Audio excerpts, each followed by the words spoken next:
अस्सलाम वालेकुम। प्रोग्राम 10 में खुश आमदीद। मैं हूं इमरान सुल्तान। इन दिनों पाकिस्तान तहरीक इंसाफ और हुकूमत के दरमियान मुज़ाकरात का चर्चा है। खुदा खुदा करके बात जो है वो मुज़ाकरात पर आई, लेकिन जो इस बदएतमादी के माहौल में, क्योंकि इस वक्त एक ट्रस्ट डेफिसिट है दोनों फरीकैन के दरमियान, बिलखुसूस हुकूमती कैंप से ख्वाजा आसिफ का ये बयान कि 15 दिन में ऐसा क्या हुआ कि PTI मुज़ाकरात पर आमादा हो गई। इस उनके एक स्टेटमेंट पर बड़ी शदीद तनकीद जो है वो पाकिस्तान तहरीक इंसाफ की तरफ से देखने में आ रही है और उनका ये कहना है कि जनाब हमारे इन मुज़ाकरात को कमज़ोरी ना समझी जाए और ख़ुद हुकूमती चंद वज़रा या हुकूमती चंद लोग जो हैं वो इन मुज़ाकरात को सबोटाज करना चाहते हैं। दूसरी तरफ बिलावल भुट्टो जरदारी का एक इंतहाई अहम बयान, जिसमें उन्होंने बैक वक्त अमरीका और बानी पीठ शदीद तनकीद की। उनका ये कहना था कि इमरान खान एक बहाना है, असल निशाना पाकिस्तान का एटमी प्रोग्राम और मिसाइल टेक्नोलॉजी है। तो इस तरह के माहौल में मुज़ाकरात क्या होंगे और क्या नतीजा खेज हो सकते हैं, इन तमाम चीज़ों को हम डिस्कस करेंगे। प्रोग्राम में हमारे साथ मौजूद हैं जुल्फ़िकार अली बदर साहब, रहनुमा हैं पाकिस्तान पीपल्स पार्टी के, और डॉक्टर फारूक आदिल, तजियाकार। आप दोनों का बहुत शुक्रिया। तो प्रोग्राम को आगे बढ़ाने से पहले जरा देखते हैं कि ख्वाजा आसिफ साहब जो हैं वो क्या कह रहे हैं और उसका जवाब PTI कैंप किस तरह से दे रही है। मैं जरूर सवाल पूछूंगा, बार बार ये सवाल पूछूंगा कि वाई नाउ, पिछले 15-20 साल में क्या चीज हुई, 15-20 दिनों में क्या चीज हुई है कि एकदम मुज़ाकरात पे आमादा हो गए। मुख्तलिफ तरीके इस्तेमाल करके और आखिर में मुज़ाकरात करते हैं, तो हम उस मुज़ाकरात की का दरवाज़ा है वो भी हमने खोला।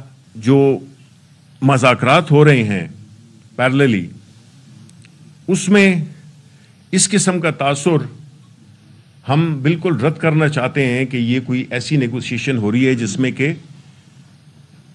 बानी चेयरमैन इमरान खान वो अपने लिए कोई गुंजाइश ढूंढ रहे हैं। जी डॉक्टर फारूक आदिल साहब, मुज़ाकरात की बड़ी बात हो रही है, लेकिन मुज़ाकरात से पहले इस तरह का माहौल, इतनी बेएतबारी और अदम एतमादी, कहाँ जाएगा सिलसिला? शुक्रिया बिरादरम, ये बड़ा दिलचस्प सवाल है। और जब आप इंट्रो दे रहे थे तो मेरा जी चाह रहा था कि उसी वक्त इंटरफेयर करके कहूं कि ये राज तो मैं आपको बता सकता हूं। चले अब बताइए। अच्छा देखिए, बात ये है कि PTI ने एक यलगार की दारुल हुकूमत पर, और उस यलगार के बारे में वो जो मरवत साहब हैं वो पहले कह चुके थे कि अगर हम ठीक तैयारी के साथ ना आए और हमने प्रॉपरली ये काम न किया, जैसे कि नहीं किया गया बकौल उनके, तो हम अगले 6-8 माह जो है हमें बड़ी मुश्किल हो जाएगी और हम सस्टेन नहीं कर सकेंगे अपनी जो प्रोटेस्ट है उसको। तो एक नई हमें जिंदगी की जरूरत होगी। तो जिस तरह से उनकी पेशीन गोई थी उसके मुताबिक वैसे ही हुआ और वो सब कुछ पलट के पड़ा PTI पर और नाकाबिल तलाफी नुकसान हुआ PTI को। अब जो है ना, उसके बाद आप ये देखें कि मुज़ाकरात की बात शुरू हुई। बानी PTI जो किसी से हाथ मिलाने पर आमादा नहीं थे, वो मुज़ाकरात पे आमादा हुए और हुकूमत की कमेटी बनाने से पहले उन्होंने कमेटी बना दी, है ना। ये है 15 दिन। अच्छा, और इस 15 दिन में एक कहानी और है। अब सवाल ये कर रहे हैं, बल्कि वो बता रहे हैं कि भाई वो से मुराद है इमरान खान, बानी PTI, कि वो बहुत चालाक आदमी है, वो लोगों को इस्तेमाल करता है, इस्तेमाल ना हो जाना। उसने पंजाबी में ख्वाजा आसिफ साहब ने ये बात कही थी, आपको याद होगा। तो बुनियादी तौर पर जिस तरह से शेर अफजल मरवत कह रहे थे वो सब का सब बर्बाद हो गया। अब उनको सांस लेने के लिए मोहलत चाहिए। तो उस मोहलत के लिए बेहतरीन जो तरीका कार हो सकता है, स्ट्रेटेजी हो सकती है, वो मुज़ाकरात हैं। ओके, यानी मुज़ाकरात जो है ये टाइम गेनिंग एक्सरसाइज, ये आप कह रहे हैं? बिल्कुल। ओके, जरा बदर साहब आपकी तरफ आते हैं। अब ऐसी सूरत हाल में जब एक ट्रस्ट डेफिसिट है, दोनों तरफ से ये बातें, इस तरह के स्टेटमेंट, बिलावल साहब का भी स्टेटमेंट उसमें जो है वो आपने सुना, क्या कहेंगे इस तरह के माहौल में कोई मुज़ाकराती अमल हो सकता है, और अगर होगा तो उसका मुस्तकबिल क्या होगा? पहले तो हाल क्या होगा, फिर मुस्तकबिल क्या होगा? बिस्मिल्लाहिर्रहमानिर्रहीम। बहुत शुक्रिया इमरान साहब, आपने अपने प्रोग्राम में इनवाइट किया। देखिए, बिलावल साहब ने तो बहुत खुली बातें की हैं और मैं नहीं समझता उनकी बात के बाद कोई बात रह जाती है। तो ये जो हाल की आप बात कर रहे हैं, पीटीआई के पास तो कोई रास्ता है नहीं, उनको मुनाफकत की सियासत छोड़नी होगी और पॉलिटिकल मैच्योरिटी का मुजाहरा करना होगा और बैठ के मुज़ाकरात के जरिए ही मसाइल का हल निकालना होगा। अगर वो ये समझते हैं कि मुज़ाकरात में कोई टाइम गेन कर लेंगे या कोई और फायदा ले लेंगे, कोई फायदा नहीं होना ना, क्योंकि उनको ये बैठ के बातचीत के जरिए एक ठोस जो है इम्प्लीमेंटेशन स्ट्रेटजी और प्लान देना पड़ेगा, जिसके ऊपर हुकूमत भी और ऑपोजिशन जो पीटीआई है बैठ के उसके ऊपर हिकमत अमली तैयार करें और अमल पैरा हो, उसकी इम्प्लीमेंटेशन भी कर सकें। अगर वो ये समझेंगे कि इस पे टाइम गुजार लेंगे तो फिर मुस्तकबिल जो है वो आपने देख ही लिया, जिस तरह सजाएं हो रही हैं 9 मई के लोगों को, इसी तरह 26 नवंबर के लोगों को भी सजाएं होंगी। और इसमें तमाम लोग जो मास्टरमाइंड है, जिन्होंने इसका हिस्सा बने, जो एक्शन प्लान का हिस्सा बने, जो इम्प्लीमेंटेशन का हिस्सा बने, जो स्पॉन्सर थे, फाइनेंसर थे, परपेट्रेटर्स थे, तमाम लोगों को कटारे में लाके खड़ा करना पड़ेगा और एग्जाम्पल सेट करनी पड़ेगी। इसमें कोई किसी का नहीं बनेगा, क्योंकि यहाँ पे अमीर, गरीब और ताकतवर, कमजोर सबके लिए एक बराबर का कानून लाना पड़ेगा। फिर ये मुल्क आपका तरक्की करेगा, क्योंकि इस टाइम पे जरूरत है कि पॉलिटिकल जो के लिंक करती है इकोनॉमिक स्टेबिलिटी को, आपको इकोनॉमिक स्टेबिलिटी से पहले पॉलिटिकल स्टेबिलिटी लानी है और ये एग्जाम्पल सेट करके ही करना पड़ेगा। अदरवाइज आपका मुल्क जो है क्रॉस रोड पे खड़ा है, पूरी दुनिया देख रही है और हमने आगे टेक ऑफ करना है, चीजों की बेहतरी लेके आनी है और वो इसी तरह आ सकेगी। जनाब डॉक्टर साहब, अब बात आपने की कि एक टाइम गेनिंग एक्सरसाइज है, टाइम बहुत इंपॉर्टेंट है। जो टाइम फ्रेम बानी पीटीआई की तरफ से भी कहा गया कि एक टाइम फ्रेम दिया जाए। सेनेटर इरफान सिद्दीकी जो हैं वो भी कह रहे हैं कि 31 जनवरी से पहले मुज़ाकरात जो हैं वो हतमी हो जाएं, मुकम्मल हो जाएं। तो ये टाइम क्यों, किस हवाले से इतना इम्पोर्टेंट है?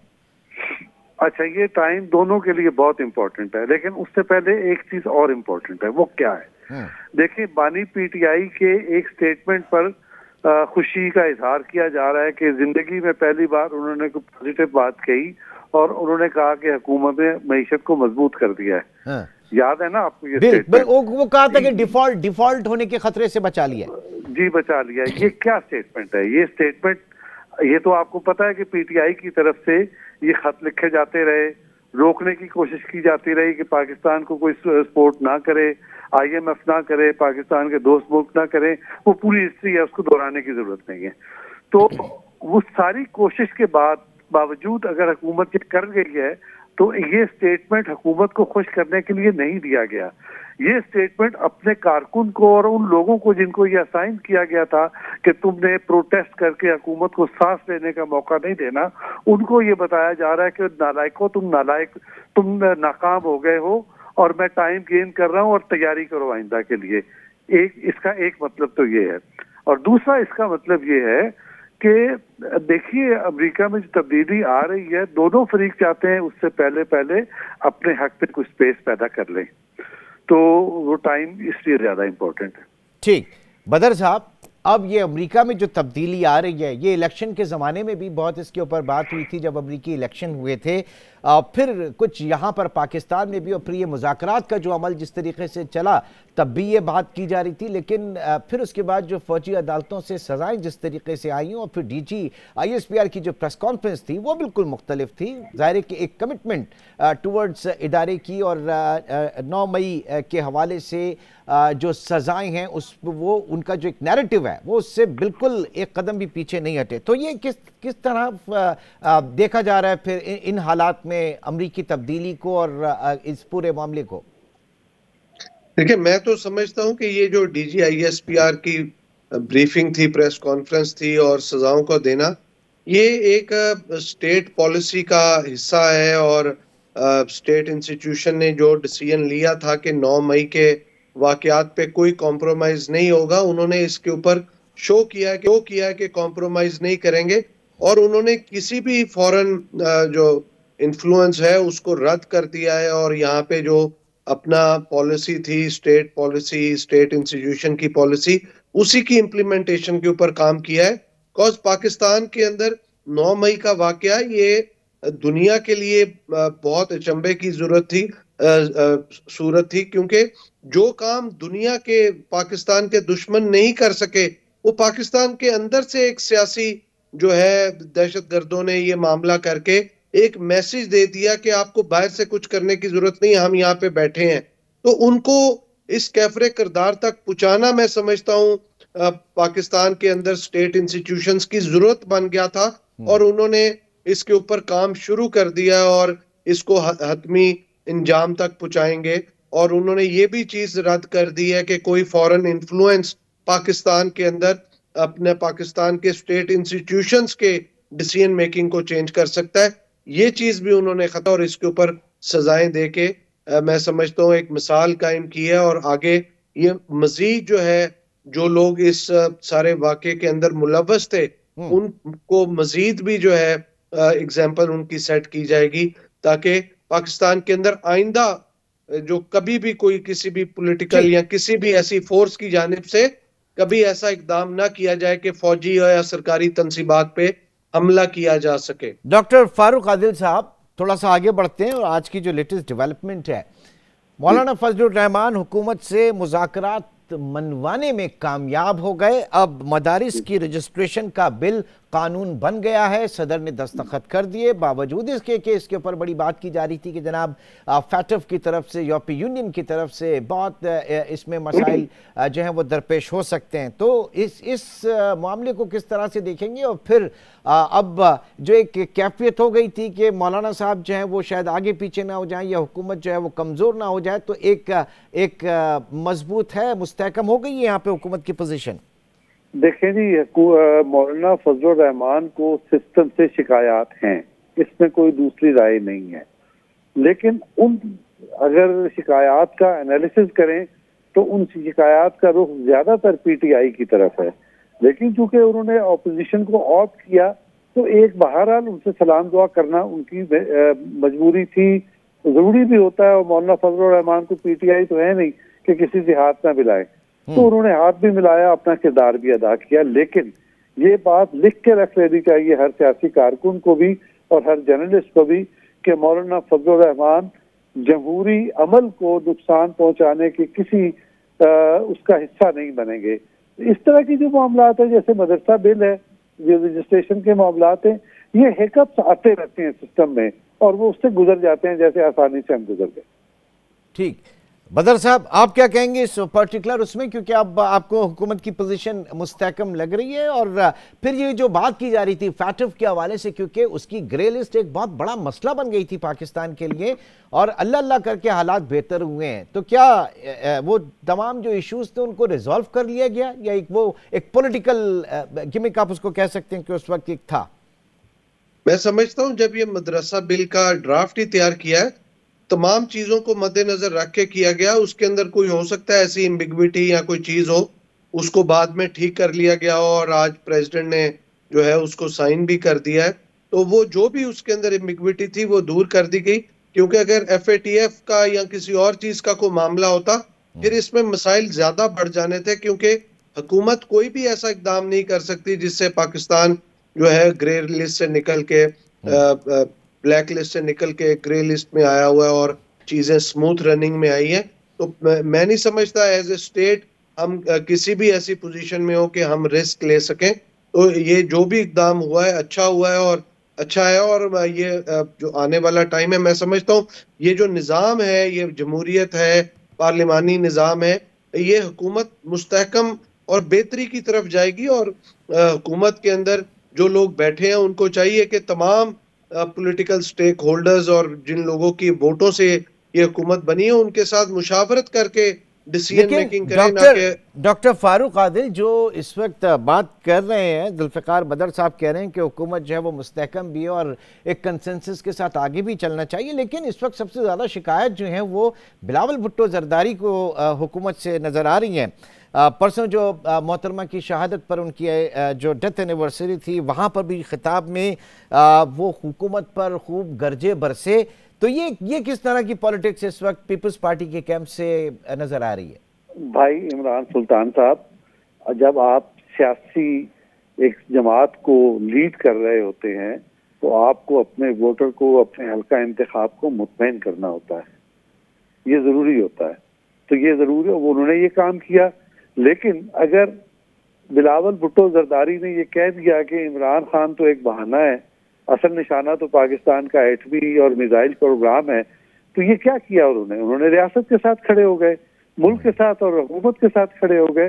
तो देखिए इन फरीकैन के दरमियान कोई मिसअंडरस्टैंडिंग नहीं है। अमली किसी चीज को इम्प्लीमेंट करने के तरीकाकार में कुछ ऊपर नीचे हो सकता है, कुछ फर्क हो सकता है, लेकिन आप सिर्फ बिलावल भुट्टो की तकरीर को याद ना करें, जो गरी खुदाबख्श भुट्टो ने जरदारी साहब ने तकरीर किया उसको भी याद करें। उन्होंने कहा आपका पानी कहीं नहीं जा रहा, आपकी गैस कहीं नहीं जा रही, और अगर कोई इश्यू होगा तो मैं देख लूंगा।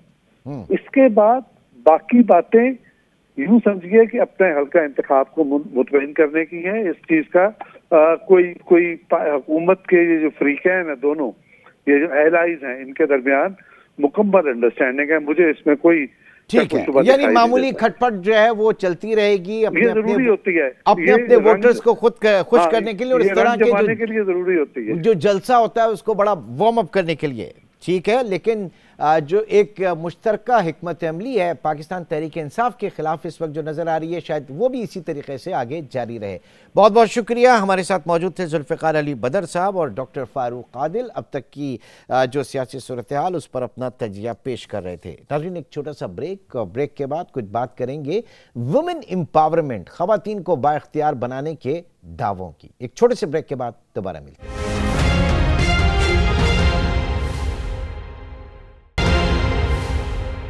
Welcome back. पाकिस्तान में हर हुकूमत ख़वातीन को बाइख्तियार बनाने के लिए काम करने का दावा करती है। इसके हवाले से जो है बड़े फंड्स जो हैं वो भी तफवीज़ किए जाते हैं और बड़ी एक्टिविटीज़ होती हैं, लेकिन ऑन ग्राउंड सिचुएशन इस वक्त यह है कि पाकिस्तान की अगर सिर्फ हम अपनी लेबर फोर्स की बात करें तो उसका 24% ख़वातीन पर मुश्तमिल है, और आलम यह है कि 82% ख़वातीन जो हैं उनके पास बैंक अकाउंट्स भी मौजूद नहीं है। यानी हम फाइनेंशियल इंक्लूजन की बात करते हैं, ख़वातीन को मुआशी तौर पर मुस्तहकम करने की बात करते हैं, उनके कारोबारी फ़रोग़ के हवाले से बात करते हैं, लेकिन ऑन ग्राउंड सिचुएशन ये है कि 82% ख़वातीन जो हैं उनके पास बैंक अकाउंट्स तक मौजूद नहीं है। और उससे भी बड़ा अलमिया एक जो इंटरनेशनल इंडेक्स है फाइनेंशियल इंक्लूजन में ख़वातीन की पार्टिसिपेशन के हवाले से, उसमें 146 ममालिक की फहरिस्त में पाकिस्तान 143वें नंबर पर है। हालात क्या हैं, ऑन ग्राउंड सिचुएशन क्या है और वे आउट क्या है, किस तरीके से बाहर निकला जाएगा, ये सब हम जानेंगे। एडवोकेट वाइजा रफ़ीक, माहिर कानून, हमारे साथ इस्लामाबाद स्टूडियो से मौजूद हैं। वाइजा, बहुत शुक्रिया आपके वक्त का। सबसे पहले तो मैं ये जानना चाहूँगा, जब हम लीगल फ्रेमवर्क की बात करते हैं ख़वातीन के हुकूक़ के हवाले से, तहफ़्फ़ुज़ के हवाले से, तो आर्टिकल 25 और 27 जो है उसमें किस तरह की आइनी ज़मानतें दी गई हैं, और अगर दी गई हैं तो उस पर अमल दरामद कितना मौसर है? बहुत शुक्रिया इमरान। ये बहुत अहम मौजू है, और आपने आर्टिकल 25 और आर्टिकल 27 की बात की। ये तो हमारे कॉन्स्टिट्यूशन के आर्टिकल्स हैं, उसके अलावा हमारे पास कुछ स्पेशल प्रोविजंस और स्पेशल लॉज भी मौजूद हैं, पॉलिसीज़ भी मौजूद हैं जो बात तो करती हैं ख़वातीन के फाइनेंशियल इंक्लूजन के हवाले से, लेकिन जब हम इम्प्लीमेंटेशन को देखते हैं या जब हम अपने मुआशरे में नज़र दौड़ा के देखते हैं तो हमें उनका जो एक असर है या कॉन्सिक्वेंसेस हैं वो नज़र नहीं आते। कॉन्सिक्वेंसेस तो बहरहाल ये हैं कि औरतें बहुत पीछे हैं, लेकिन जो हमारा इक्वालिटी का आर्टिकल है, जैसे आर्टिकल 25 है हमारे कॉन्स्टिट्यूशन में, उसकी इम्प्लीमेंटेशन हमें नज़र नहीं आती। और कानूनी पर्सपेक्टिव से अगर मैं बात करूं तो मेरा ख़्याल है कि हम लोग जब अपने कोर्ट्स में अपने बाकी इर्द गिर्द जो कानूनी मसाइल हैं उनके हवाले से भी देखें तो फाइनेंशियल इंक्लूजन और इकोनॉमिक एम्पावरमेंट जो है वो बहुत ज़्यादा मैटर करती है। बहुत सी ख़वातीन हमारे यहाँ मुसलसल उनके जो हुकूक़ हैं वो पामाल होते रहते हैं, उनके राइट्स की वायलेशन होती रहती है, लेकिन चूंकि वो फाइनेंशियली इंडिपेंडेंट नहीं होती और वो इकोनॉमिकली एम्पावर्ड नहीं होती तो वो कानूनी दादरसी भी हासिल नहीं कर सकती। तो मसाइल तो इसके मुख्तलिफ लेयर्स में हैं जो एग्जिस्ट करते हैं, लेकिन किताब में बहरहाल और हमारा कॉन्स्टिट्यूशन जो है वो बराबरी की बात करता है, पर उस बराबरी को अचीव करने में अभी I think there is a long way to go. Okay, ये वर्क प्लेस हैरेसमेंट जो है ये कितना संगीन मसला है, गो कि इसके हवाले से आपके जो protection against harassment of women at work place 10 मौजूद है। कितना फ़र्क पड़ा इस कानून के आने के बाद, ये वर्क प्लेस हैरेसमेंट जो है इसमें कितनी कमी आई या रिपोर्टिंग, दोनों चीज़ें मैं आपसे जानना चाहूँगा। जी देखें, कानून का जो एक बुनियादी मकसद होता है वो होता है कि लोगों को सेंसिटाइज़ करते या लोगों को अवेयर करते कि अब कागज़ पे कम से कम एक ऐसी चीज़ मौजूद है जिसमें एक प्रोटेक्शन एक्सटेंड कर दी गई है एक ख़ास ग्रुप ऑफ पीपल को या आम आवाम को। और अगर किसी भी हवाले से उस प्रोटेक्शन या उस कानून में दिया हुआ कोई हक अगर पामाल होता है, अगर वायलेट होता है, तो उस पर एक्शन लिया जाएगा। तो इस हद तक तो जो वर्क प्लेस हरासमेंट एक्ट है उसने काफ़ी लोगों को सेंसिटाइज भी किया है, चीज़ें लोगों में अवेयरनेस आई है, चीज़ें बेहतर होनी शुरू हुई हैं, रिपोर्टिंग भी किसी हद तक शुरू हुई है। लेकिन मैं ये समझती हूँ एज ए लॉयर अगर मैं बात करूँ और अपने एक्सपीरियंस से अगर मैं बात करूँ तो हमारे पास अभी भी जितनी ज़्यादा हरासमेंट एट वर्क प्लेस होती है, अच्छा हरासमेंट का मकसद जो है यहाँ पे मैं बताती चलूँ कि सिर्फ सेक्शुअल हरासमेंट नहीं है।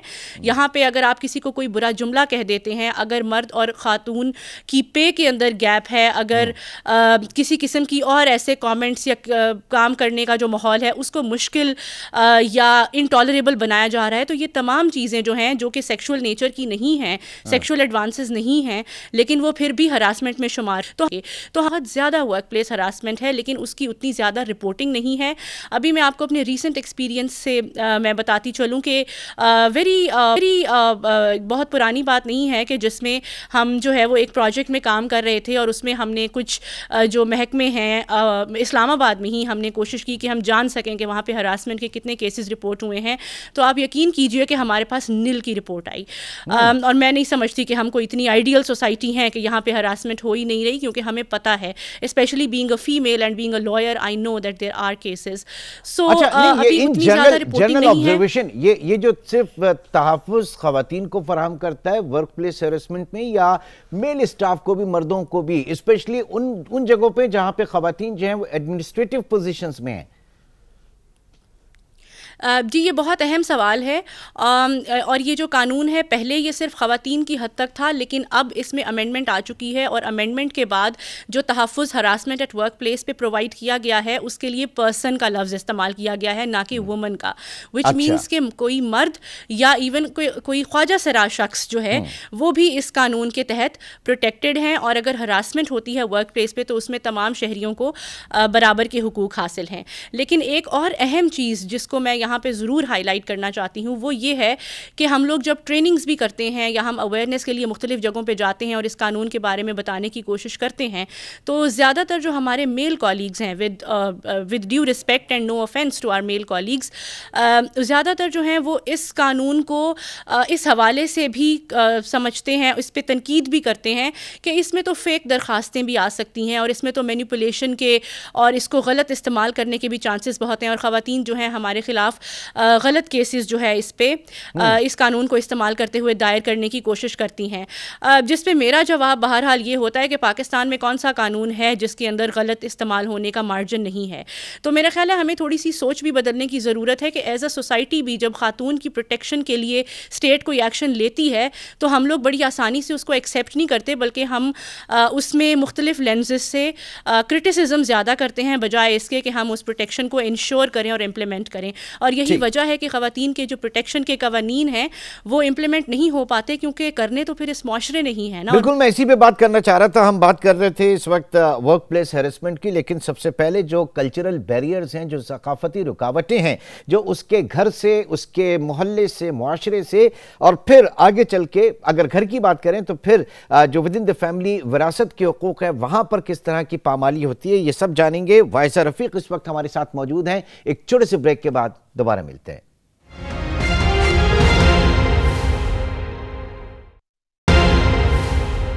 Welcome back. ख़वातीन को बाइख्तियार बनाने के हवाले से बात हो रही है और वाइजा रफीक इस वक्त हमारे साथ मौजूद हैं। वाइजा, ब्रेक पे जाने से पहले मैंने रखा था सवाल कि विरासत के हुकूक विद इन द फैमिली और उसके बाद जो हमारे कल्चरल बैरियर्स हैं, ये कितनी बड़ी रुकावटें हैं? ये बहुत अहम बात है, एक बहुत अहम नुक्ता है जिसकी तरफ आपने तवज्जो दिलाई है कि हमारे जो कल्चरल बैरियर्स हैं या जो हमारा कल्चर है। देखिए, हमारे यहाँ जो कल्चर के, सकाफ़त के जो बहुत बड़े बड़े प्रोपोनेंट्स हैं, वो कल्चर को बहुत सिलेक्टिवली पिक करते हैं उसमें से चीज़ें, और बहुत सिलेक्टिव होके उनको जो है वो इम्प्लीमेंट करने की कोशिश करती हैं। यानी कल्चर की वो तमाम चीज़ें जो मर्द को प्रोटेक्ट करती हैं वो तो बहुत अहम हैं और उनको प्रोपगेट भी होना चाहिए और उनको आगे चलना भी चाहिए। और जहाँ पे कल्चर जो है वो मर्द के किसी हक के या मर्द की आज़ादी के ख़िलाफ़ होता है, उन इश्यूज़ को इतनी इम्पोर्टेंस नहीं दी जाती और वहाँ पे उन कल्चरल चीज़ों की वायोलेशन को भी बहुत आम सी और सादा सी बात समझा जाता है। और ये केस जो है ये बिल्कुल मुख्तलिफ बल्कि अपोजिट तरीके से अप्लाई होता है ख़वातीन के केसेस में। तो आपने जो विरासत की बात की उसमें भी हमारे पास अब कानून मौजूद है और उस कानून के तहत जो इम्प्लीमेंटेशन होती है वो फॉस्पा का इदारा है फेडरल लेवल पे जो एग्जिस्ट करता है, जहाँ पे प्रॉपर्टी के जो केसेस हैं ख़वातीन के, उनकी सुनवाई होती है और उनको देखा जाता है और उस पर फ़ैसले आते हैं। लेकिन वहाँ तक पहुँचने में और उस फोरम तक जाकर अपनी आवाज़ पहुँचाने में भी कितनी ख़वातीन कामयाब होती हैं, ये एक बहुत ही अहम सवाल है। और उसके पीछे जो वजह है या जो रूट कॉज है वो हमारा कल्चर है। तो मैं ये समझती हूँ कि अब वक्त आ गया है कि हमें अपने कल्चर में से भी वो चीज़ें जो इश्यूज़ हैं उन पे बात भी करनी चाहिए और उन पे सवाल उठाना चाहिए, क्योंकि बहुत सी ख़वातीन महज सकाफ़ती बैरियर्स की वजह से अपने जो हुकूक हैं उनको नहीं अटेन कर पाती और उनको मुख्तलिफ़ किस्म की मुश्किल और कॉम्प्लिकेटेड लीगल प्रोसीडिंग्स में जाना ही इसलिए पड़ता है कि कल्चर जो है वो उनको सपोर्ट नहीं करता। और कल्चर क्या है इन जनरल परसेप्शन, मैं ये जानना चाह रहा था कि पाकिस्तान के फिल्मों में जो कंटेंट इस वक्त दिखाया जा रहा है ख़वातीन के हवाले से, वो ज़ाहिर है कि उसमें या तो आप किसी को बहुत बेबस दिखा देते हैं या फिर आप किसी को, ख़वातीन की मैं बात कर रहा हूँ, कि बहुत ज़्यादा बाइख्तियार। रियलिटी क्या है? क्या ये हमारी सोसाइटी से मैच करता है किसी भी तरह जो हम चीज़ दिखा रहे हैं इस वक्त, हमारा जो कंटेंट है? देखिए, ट्रूली रिफ्लेक्ट करता है या नहीं करता उस हवाले से तो शायद मैं कोई कंक्लूसिव राय ना दे सकूं, लेकिन बहरहाल हमारे मुआशरे में जो पेट्रियार्कल नॉर्म्स हैं, जो पिदरशाही निज़ाम है, वो इतना डीपली रूटेड है। और वही चीज़ ड्रामों में जब दिखाई जाती है, जैसे मिसाल के तौर पे आप ड्रामों में ये चीज़ प्रोपगेट की जाती है कि जो अच्छी बीवियाँ हैं या अच्छी औरतें जो हैं वो मर्द से इख्तलाफ नहीं करती, शौहर के आगे बोलती नहीं हैं, इस किस्म की चीज़ें। तो ये तमाम मामलात वो हैं जो आपको अपनी आम जिंदगी में भी किसी घरेलू खातून से जिसका कोई बहुत ज़्यादा एक्सपोजर नहीं है या रीडिंग नहीं है, अंडरस्टैंडिंग नहीं है, उससे भी आपको इसी तरह की चीज़ें ही सुनने को मिलेंगी और मर्दों से भी आपको इसी किस्म के जुमले जो हैं वो सुनने को मिलेंगे। यानी जो जेंडर रोल्स हैं और जो दोनों जेंडर से एसोसिएटेड कुछ ख़ास ट्रेट्स हैं और एट्रीब्यूट्स हैं वो हमारे माशरे में उसी तरह एग्जिस्ट करते हैं जो दिखाए जाते हैं। लेकिन मैं ये समझती हूँ कि वक्त आ गया है कि हमारे जो ड्रामे हैं, हमारा ऑनलाइन कंटेंट है अदरवाइज, और हमारा जो लिटरेचर है उसमें हमें इन चीज़ों को चैलेंज करना चाहिए, इन पे हमें सवाल उठाना चाहिए, इस पे बात करनी चाहिए। एक अहम इम्पोर्टेंट सवाल इस वक्त वो ये है कि ये जो इस वक्त साइबर सिक्योरिटी और ऑनलाइन हैरेसमेंट के जो कवानीन पाकिस्तान में मौजूद हैं, क्या ये बजा तौर पर ख़वातीन को वो डिजिटल स्पेस के अंदर सिक्योरिटी फराहम करते हैं? क्योंकि ये बहुत बड़ा थ्रेट है इस वक्त पाकिस्तान में और पूरी दुनिया में है, लेकिन बिलखुसूस पाकिस्तान के अंदर तो बहुत ज़्यादा है ये। जी बिल्कुल, और इसकी वजह से मुख्तलिफ और ऑफेंसेस जो बहुत ही शदीद संगीन नेचर के होते हैं, जिसमें ह्यूमन ट्रैफिकिंग है, जिसमें ड्रग ट्रैफिकिंग है, उस किस्म के मामलात भी जो हैं वो इसी तरह जन्म लेते हैं और इन्हीं क्राइम्स से आगे बढ़कर होते हैं। जहाँ तक प्रोटेक्शन की बात है, देखिए हमारा जो निज़ाम है with respect to cyber security वो जेंडर न्यूट्रल है, वो एग्जिस्ट करता है। हमारा लीगल फ्रेमवर्क है, उसमें हमारे पास इदारे हैं, FIA है, FIA का साइबर क्राइम सर्कल है जो ना सिर्फ प्रोटेक्शन के लिए बल्कि अवेयरनेस के लिए भी ऐसे मामलात पे काफ़ी एक्टिवली काम करता है। लेकिन जब हम कुछ ख़ास इनिशिएटिव्स की बात करें या कुछ ख़ास इक़दामात जो सिर्फ़ और सिर्फ ख़वातीन के लिए लिए गए हैं या कुछ प्रोटेक्शंस जो ख़वातीन के लिए एक्सटेंड की गई हैं, तो वहाँ पे अभी तक हमारे पास बहुत ज़्यादा स्पेस है काम करने की। और उसकी एक बड़ी वजह ये भी है कि जो जेंडर डिजिटल डिवाइड है कि ख़वातीन के पास जब डिवाइसेस ही इतनी नहीं हैं, उनके नाम पे रजिस्टर्ड नहीं है, किसी मेल मेंबर के नाम पे रजिस्टर्ड हैं या उनके पास इतनी एक्सेस नहीं है, तो उसकी वजह से भी अभी हमारा लीगल फ्रेमवर्क जो है वो विद रिस्पेक्ट टू विमेन उतना ज़्यादा क्लियर और वेल डिफाइंड नहीं। ठीक है, यानी बहुत ज़रूरत है लीगल फ्रेमवर्क जो है उसको आगे बढ़ाया जाए, उसके साथ वो जो पॉलिसीज सामने आती हैं उनकी ट्रू जो इम्प्लीमेंटेशन के हवाले से काम करने की ज़रूरत है। बहुत बहुत शुक्रिया वाइज़ा रफ़ीक, एडवोकेट वाइज़ा रफ़ीक इस वक्त हमारे स्टूडियो से मौजूद थी। नाज़रीन, आज के प्रोग्राम से इतना ही, इंशाल्लाह आपसे फिर मुलाकात होगी। अपना बहुत ख्याल रखिएगा। अल्लाह हाफ़िज़।